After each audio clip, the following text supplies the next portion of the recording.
If you're just getting started with YouTube or you're thinking about starting a new channel soon, then you've probably had the thought cross your mind, how am I going to get any views if I don't have any subscribers? And while it is true that every big YouTuber and successful YouTube channel you see today started from the exact same place with no views and no subscribers, well, it's a frustrating stage to go through. And I remember those days well, spending all this time writing and scripting and recording and editing and planning out these videos only to launch them to crickets. Oh, still no views. So this right here is the video that I wish I had when I was first getting started with my YouTube channel and in the early days of YouTube. That would have saved me a ton of time and energy and money and heartache. So let me show you how it's done. And it all starts by taking a look at one of my favorite business expressions, which is that nobody can buy from you if they don't know you exist. You see, one of the biggest myths and misconceptions in business, and it applies equally to YouTube, is that all you need to succeed is to have a really great product or service or business or offer, and people will just come flocking to you, rushing in, cash in hand, ready to buy whatever you have to sell. Obviously,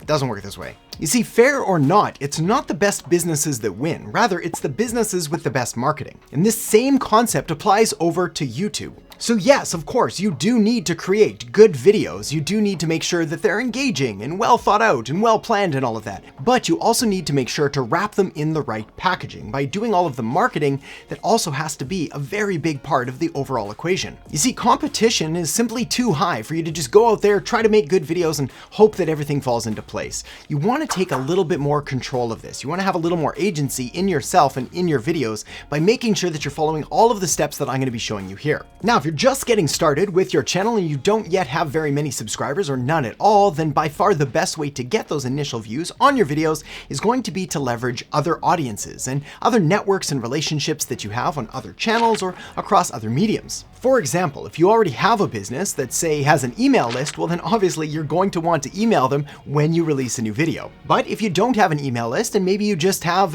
other social media following, well, the same thing applies. You want to make sure that you're letting them know about your video in order to drive them in that direction. And even if you don't have different business accounts or business social media accounts, well, you probably still have personal social media accounts, or at the very least, personal contacts and relationships and networks with friends and family and colleagues. Well, a big thing here is just letting them know that you've got a video on a topic that they may find interesting. Full disclosure, in the early days, even if you've got a topic that they may not find interesting, well, if they can just help you out a little bit by checking it out and hitting the like button, it goes a long way. One of the best ways, though, to drive traffic to your YouTube channel from other audiences is by giving them a bit of a taste of what they can experience once they get there, which means taking your original YouTube video and then splicing and dicing and carving it up and then sharing it across other social media platforms. And this leads me perfectly to this video's sponsor, PictoStory. PictoStory is an amazing video marketing tool that allows you to take a single video and then quickly and easily turn it into multiple content pieces for use across all your social media platforms. It's the perfect tool for content marketers, social media managers, brand strategists, and anyone who creates video content in order to increase audience engagement. It automatically adds subtitles, allows you to change the color, type, and size of the font, and you can customize the video background color to match your brand or whatever look you're going for. I'll put a link in the descriptions below this video so you can check out PictoStory right after this video and sign up for a completely free account. And when you use the code ATOM50, you'll also get 50% off any annual plan if you want to access any additional features. All right, next, let me show you my absolute favorite strategy for brand new YouTube channels in order to get found and get more views, even if you don't have any subscribers, and that is search. Now, before I dive into the specifics on search, first, a very important warning and something you really want to pay attention to. Where a lot of people get into trouble in their early days of starting YouTube and trying to get found is that they model and copy bigger creators, more established brands who've been doing this for a long time. See, the reality is that what larger creators are doing now is very unlikely what they did to get them there in the first place. As they grow, their strategy needs to change, which means typically moving and evolving from more of a search-based strategy to more of a suggested and browse-based strategy. Now, there are many reasons for why this is important. However, one of the biggest ones is that when you're using a search-based strategy, which is ideal when you're first getting started, well, you can't make people search for something. So you need to tap into already existing demand by doing proper keyword research and finding out what people are actively actively searching for online. But as your channel and your audience and your subscribers grow, it only makes sense to pivot away from more of a search-based strategy to more of a suggested-based strategy, which is where you start to try to create content that really engages and appeals to people and to the algorithm, getting YouTube to essentially suggest your content to more people. So again, it's very important to be honest with where you're at right now. If you're just getting started with no views and no subscribers, start with search, but keep in the back of your mind that later, and we can talk about this another day, you'll want to pivot to more of a suggested and browse-based strategy. Let's talk search. Now, when it comes to search engine optimizing your YouTube videos, it's actually pretty simple. All you really need to do is some decent keyword research to find out what people are searching for and then make videos around that. Now, if you're just getting started, you're going to want to look at something called long tail keywords, which are essentially just more in-depth sentences, more detailed questions, rather than short terms and short topics.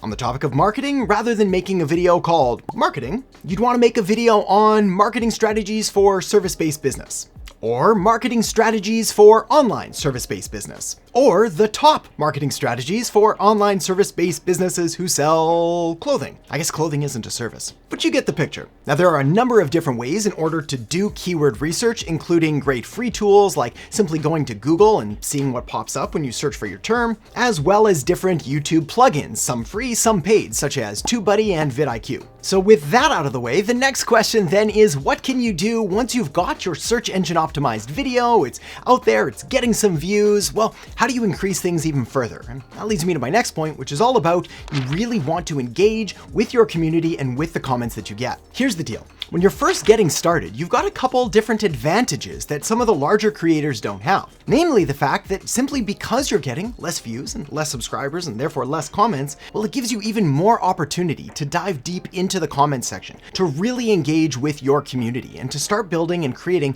as much value and as much of a deep relationship as is humanly possible. In fact, even today, as my channel rounds that 100,000 subscriber mark, I still do my absolute very best to respond to every single comment that I get. Not my team, not my assistant, me, personally. And my intention is to keep doing this for at least the next couple 100,000 or so. And so far, I think I should be able to maintain that pace. It sounds like a simple strategy, but you would be absolutely amazed at how many YouTube channels that I take a look at from new creators. And I see all kinds of different comments, people engaging or complimenting or making suggestions or asking questions, and they get completely ignored. That, my friend, is not a good way to build a community or a YouTube channel. Not only is this bad from a branding and business point of view, trying to essentially destroy customer relationships by completely ignoring them, but it's also bad from a YouTube algorithm standpoint. You see, YouTube is a social media platform, and social media platforms love engagement. Okay, next up we have probably the single most important factor of all of them, and I appreciate pretty much every single person who has ever created any kind of video whatsoever on YouTube marketing has spoken about this, but I would be doing you a disservice if I didn't cover it as well. Because seriously, it's that important. So stick with me, and I'll give you something good right after.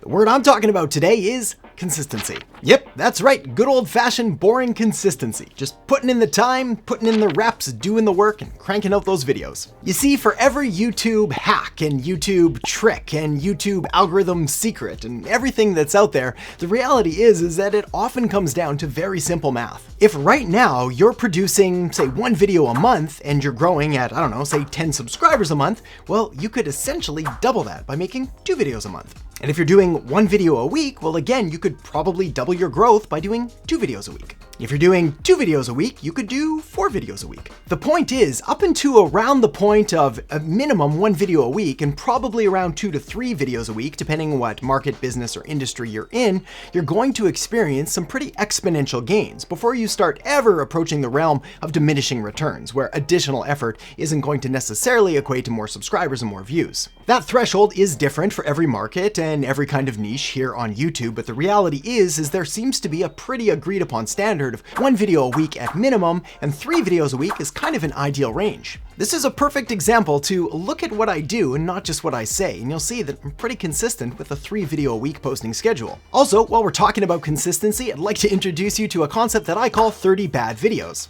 The reality is, if you're just getting started with YouTube and you're frustrated that you're not getting enough views and enough subscribers or anything like that, well, unless you've produced and created and uploaded, published 30 bad videos, well, you kinda just haven't done the work yet. See, it takes time to develop any new skill and to get good at something. Not only that, it takes time for the YouTube algorithm to try to figure out what you're talking about and where to put your videos and what kind of people to show your content to. Now, I say 30 bad videos, not because they're necessarily bad, but because they're going to get better. And if you set the bar way too high for the level of production or quality or professionalism that you want to try to deliver, you'll more often than not get stuck in this procrastination, perfectionism death loop, judging yourself, feeling terrible for posting anything. And that's not good for anyone. So make sure to make that video and then get it published. My next tip is all about making sure that the videos you create, well, they actually do get seen. And there's no better way to do this than through the use of well-designed thumbnails. Thumbnails like this and that one. Thumbnails that not only have been designed with thought and intention and strategy behind them, but are also optimized for maximum impact and click-through rate.